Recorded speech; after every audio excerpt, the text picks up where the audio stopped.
The first two episodes of Marvel's WandaVision premiered last Friday on Disney+, and a lot of questions were raised, leaving the fans completely guessing what's to come. One particular question seemed to have been asked more than any other. Who's Agnes? I'm Agnes, your neighbor to the right. Well, we have gathered some factors that we think are enough to explain that Agnes's true identity is none other than the powerful witch, Agatha Harkness. But before we start to explain our theory, here's a brief origin story of the character. Agatha is one of the original witches from the Salem witch trials in Salem, Massachusetts. She somehow survived and later became a significant figure in Marvel communities, protecting Franklin Richards as his nanny and later mentoring Wanda Maximoff. According to the comics, Agatha was eventually kicked by Wanda herself, who went insane. Harkness had a cat-like creature, Bettany, capable of sensing the presence of mythical beings. Agatha ended up killing it to become more powerful, but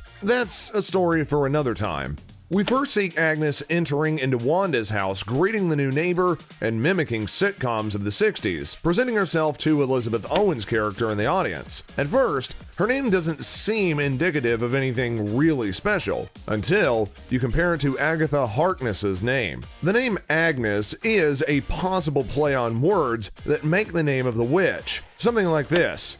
A perfect disguised pun, don't you think? When they meet, Agnes shakes hands with Wanda, saying, Wanda, charm. This could indicate that Maximoff is under the spell of the witch that somehow created a new utopic reality of sorts. If this does turn out to be true, then the theory that many fans had that Wanda was the only one that created this new reality won't be right. The question then is, why would Agnes want to control Wanda, and why Wanda wouldn't remember anything about it? Another way that we can connect Agnes's identity to the witch is by observing a specific scene from the trailer of the series. According to the scene, there's going to be an episode dedicated to Halloween, a holiday that only seems fit to happen in this context. Agnes appears to be dressed as a witch, certainly referring to who she really is. Maybe she'll be able to use her powers without anyone suspecting, even though, judging by that moment, she seems a little bit confused. Let's rewind to the scene when the two characters met. There's even a moment that could very well pass unnoticed, but might be really reveling in terms of defining who Agnes is. When she says, The only way Ralph would remember our anniversary is if there was a beer named June 2nd. Can you guys notice that she mentions the date of June 2nd? Well, she's probably referring to the beginning of the trials of the Salem witches that happened back in 1692. Well, Agatha Harkness was one of the original witches of Salem that somehow managed to escape the hanging. I mean, there is a good indicator that Agnes is actually Agatha. But if these reasons aren't enough, there's much more. During the episodes, Agnes insists Wanda should have kids, until we, undoubtedly, see her revealing her mysterious pregnancy by the end of episode 2. Coincidence? Well, we don't think so. In the comics, it's Agatha who gives Wanda the energy for conceiving twin kids. The kids would later go on to become Wiccan and Speed, both characters with powers of their own. Wiccan inherits her mother's powers, and Speed, as the name suggests, can be faster than his uncle, Quicksilver. Remember Senor Scratchy?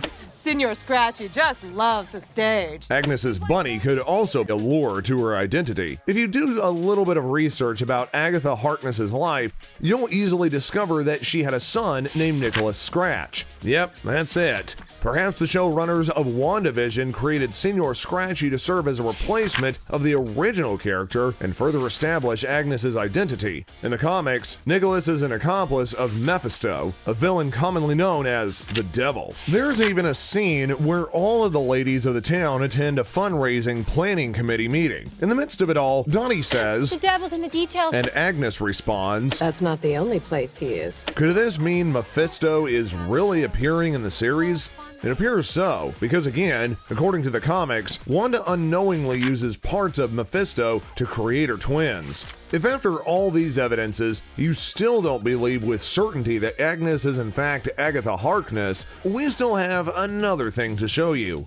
In every scene Agnes is in, She always uses the same brooch on her clothes, and this includes every single moment she appears in the trailer, whether they are on the 50s, 60s, or 70s. When she isn't using it as a pin, she turns it into a necklace. The interesting thing here is that Agatha is always portrayed having a similar brooch in the comics she appears in, so this is a connection too strong to be ignored.